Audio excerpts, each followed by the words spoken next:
La parole est à la présidente Fiat.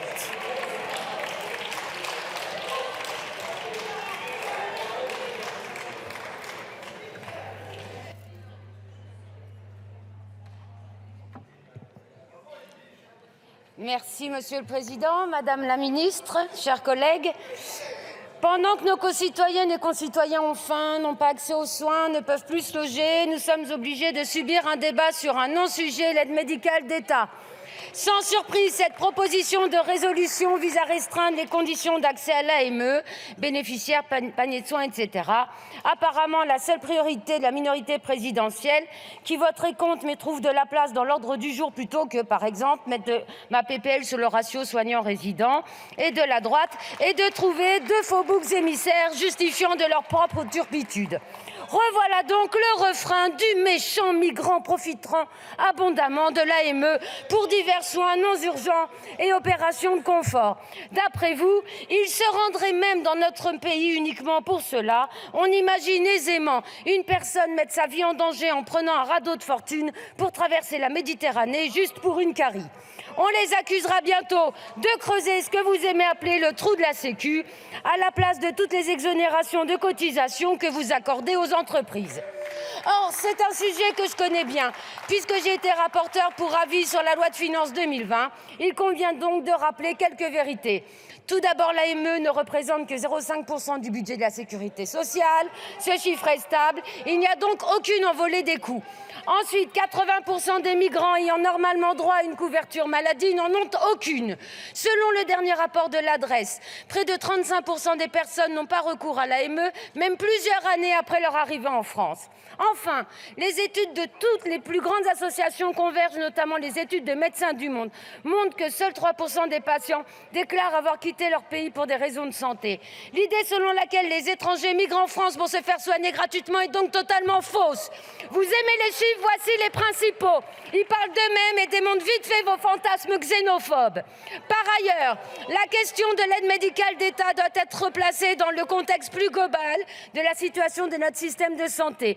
Car en effet, dans des hôpitaux à bout de souffle, cette aide est précieuse. Je ne connais aucun soignant, aucun, qui avant d'admettre une personne, lui demanderait ses papiers, puis refuserait de la soigner sous prétexte que sa situation est irrégulière. Par conséquent, les soins seront prodigués de toute façon.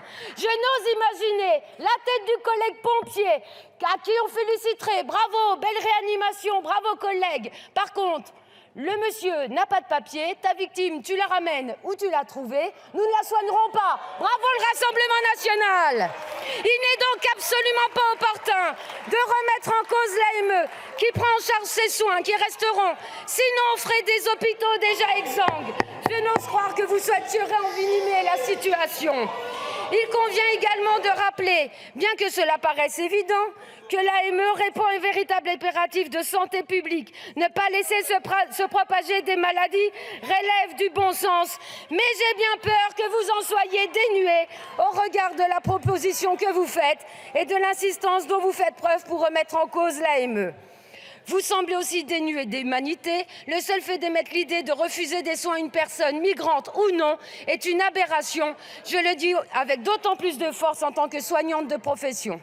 Bizarrement, vous vous offusquez beaucoup moins du tourisme médical de ceux qui débarquent en jet privé pour profiter d'opérations souvent lourdes et coûteuses et pour lesquelles la courtoisie diplomatique que notre gouvernement entretient avec certains pays scrupuleusement choisis pour des intérêts bien particuliers, empêche de réclamer la facture qu'il prélève sur le compte de l'AME pour que vous puissiez ainsi ensuite accuser le pauvre migrant qui viendrait pour se faire soigner selon vous. Et comme si cela ne suffisait pas, cette proposition de résolution en profite aussi pour demander d'élargir différents fichages des personnes et restreindre l'immigration. Ici, l'AME a bon dos pour recueillir de nouvelles données sur les demandeurs ou multiplier les enregistrements de leur statut administratif. Bref, avec vous, c'est toujours la même rengaine. Peu importe la précarité, peu importe la pauvreté, peu importe la détresse des personnes, vous remettez inlassablement sur la table un sujet qui vous permet de maintenir la haine de l'autre, fonds de commerce de votre politique et évidemment terreau de la propagation des idées de l'extrême droite. Contrairement à vous, Contrairement à vous, nous proposons de garantir l'accès effectif aux soins de tous et tous face aux instrumentalisations politiques de l'aide médicale d'État. Évidemment, mon groupe, la France Insoumise NUPES, rejettera avec véhémence cette proposition. Merci, Madame la Présidente.